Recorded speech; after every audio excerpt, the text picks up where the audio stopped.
দর্শক মণ্ডলী, আমরা এতক্ষণ দেখলাম চিরহরিত বা চিরসবুজ বনের উপর বিস্তারিত প্রতিবেদন। এবার ফিরে আসি আমাদের আজকের অতিথি ইশতিয়াকুদ্দিন আহমেদের কাছে।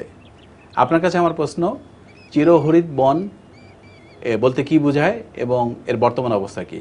ধন্যবাদ। গাছের সমষ্টি নিয়েই বন। যে গাছগুলো সব ঋতুতেই সবুজ থাকে তাকে সাধারণত আমরা চিরহরিত বা চিরসবুজ বলে থাকি। এই গাছগুলোকে নিয়ে যে বনের সৃষ্টি তাকে চিরহরিত বন বা চিরসবুজ বন বলা হয়ে থাকে।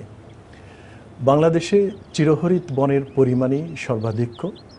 কিছু এলাকা আছে যেখানে পত্রঝরা বন আছে, এছাড়া বাংলাদেশের বেশিরভাগ বনই চিরহরিত বলা চলে। এই বনাঞ্চলের বাংলাদেশের বৈশিষ্ট্য হচ্ছে সমস্ত বনাঞ্চলের আশেপাশে যথেষ্ট জনগণ বা জনসাধারণের বসবাস। তাহলে বোঝাই যায় যে বনের উপরে দৈনন্দিন চাহিদার চাপ আছে এবং সবসময় যদি এই ধরনের একটা চাহিদা বিদ্যমান থাকে সেই বনের অবস্থা কীরকম হতে পারে। কিভাবে চিরসবুজ বন ব্যবস্থা করা যায় এবং এর সংরক্ষণ করা যায়?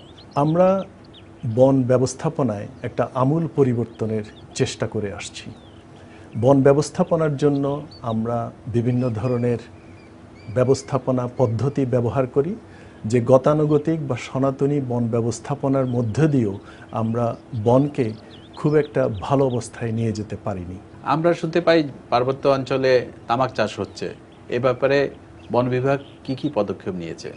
ব্যাপক হারে তামাক চাষ বা এ ধরনের পদক্ষেপ হয়তো প্রকৃতিতে একটি বিরূপ প্রভাব সৃষ্টি করতে পারে, তবে যেহেতু বন বিভাগ এটা সরাসরি নিয়ন্ত্রণ করে না, তো এটি সমন্বিতভাবে সকলের সাথে যৌথ উদ্যোগ নিয়ে বিষয়টি বিবেচনা করা যেতে পারে। আপনারা কি বন বৃদ্ধি করার ব্যাপারে নানা রকম কর্মসূচি নিচ্ছেন বাংলাদেশের বিভিন্ন জায়গায়? বাংলাদেশের ছোট এলাকা যেখানে মাথাপিছু বনের পরিমাণ পৃথিবীর সর্বনিম্ন বলা চলে, এখানে পাশাপাশি বিশাল জনগোষ্ঠীর খাদ্য যোগাতে হয় এই ভূমি থেকেই। অতএব আমি আজকে কৃষি ভূমিকে সরাসরি বনায়নে রূপান্তর করতে গেলে হয়তো কৃষি ভূমির একটি বিরাট চাপ আসবে। এই জন্য যে প্রান্তিক ভূমি আছে অথবা যেই ভূমিগুলি এখনও ব্যবহার হচ্ছে না সেই ভূমিগুলিতে আমরা বনায়নের প্রক্রিয়ায় আনতে পারি। এছাড়া পার্বত্য চট্টগ্রামে আনক্লাসিফাইড স্টেট ফরেস্ট বলে এলাকা আছে, এগুলোকেও পর্যায়ক্রমে বনায়নের আওতায় এনে আনা যেতে পারে। যে এলাকাগুলো এখনও বনায়নের আওতায় নেই সেই এলাকাগুলোকে যদি আমরা বনায়নের আওতায় নিয়ে আসতে পারি এবং জনগণকে সাথে নিয়ে যদি এই বনায়ন করতে পারি, সেক্ষেত্রে আমাদের নির্দিষ্ট পরিসীমার মধ্যে যে বন এলাকা রয়েছে তার বাইরেও আমরা বনকে সম্প্রসারিত করতে পারি। জনগণকে উদ্বুদ্ধ করার ব্যাপারে আপনাদের কি কোনো কর্মসূচি আছে? আগে আমরা এই উপকারভোগী আমাদের খুঁজে বের করতে হতো, যে আমাদের সাথে কাজ করার জন্য, বনায়নের সাথে কাজ করার জন্য উপকারভোগী খুঁজে বের করতে হতো। আজকে মানুষ অনেক উদ্বুদ্ধ হয়েছে, এখন তারাই এগিয়ে এসছে কিভাবে এই বনায়নের সাথে সম্পৃক্ত হওয়া যায়। প্রাকৃতিক গুহা রক্ষায় বন বিভাগ কি কি পদক্ষেপ নিচ্ছে? আমরা মনে করি যে আমরা যে রক্ষিত এলাকাগুলো যেগুলো আমরা ম্যানেজ করছি বা আমরা প্রোটেক্ট করছি, সেই সাথে সামগ্রিক বনের যে আমরা প্রোটেক্ট করছি, এই গুহা বা আবাসস্থলগুলি সংরক্ষিত হোক।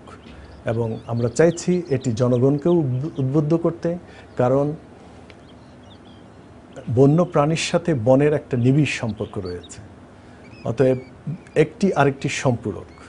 বন না থাকলে যেরকম বন্য প্রাণী থাকবে না, বন্য প্রাণী না থাকলেও কিন্তু বন ধীরে ধীরে ধ্বংস হয়ে যেতে পারে। অতএব এর সংবেদনশীল যে আবাসস্থলগুলো এগুলো যেন রক্ষা পায়, আমরা সেই প্রচেষ্টা রক্ষিত এলাকা ব্যবস্থাপনার মাধ্যমে করার চেষ্টা করছি।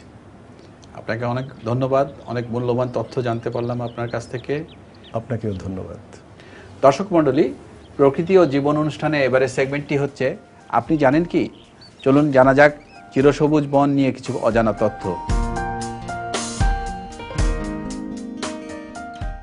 আপনি জানেন কি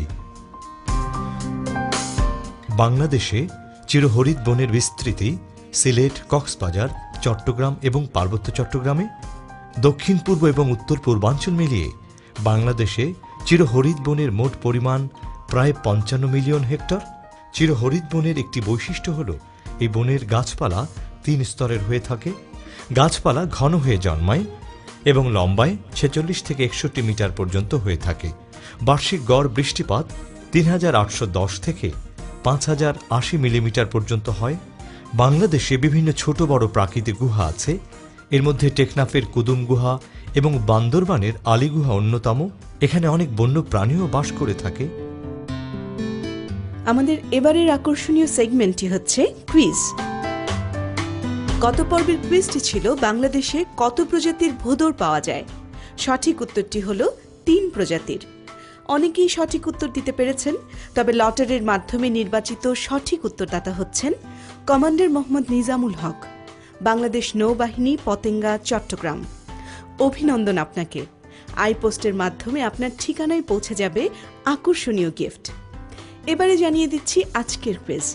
আমাদের আজকের কুইজ হচ্ছে চিরসবুজ বনের উদ্ভিদসমূহ কয়টি স্তরের হয়ে থাকে? এ 2টি অথবা বি 3টি? সঠিক উত্তর জানিয়ে আগামী বৃহস্পতিবার বিকেল 5টার মধ্যে আমাদেরকে SMS করুন। SMS পাঠাতে আপনার মোবাইলের মেসেজ অপশনে গিয়ে টাইপ করুন POJ স্পেস A অথবা B স্পেস আপনার নাম, ঠিকানা ও পেশা এবং যে কোনো মোবাইল থেকে পাঠিয়ে দিন 6161 নম্বরে। মনে রাখবেন, পরপর 3টি পর্বে কেউ যদি বিজয়ী হতে পারেন, তিনি পাবেন প্রকৃতি ও জীবন দলের সাথে 5 দিনের প্রকৃতি পর্যবেক্ষণের সুযোগ।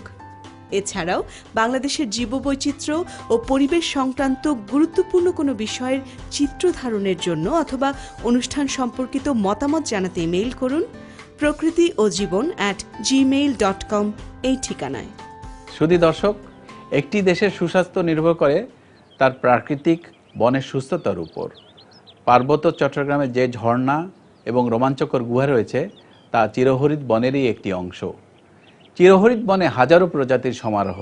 সেখানে মনোকালচার বন সৃষ্টির যৌক্তিকতা নেই।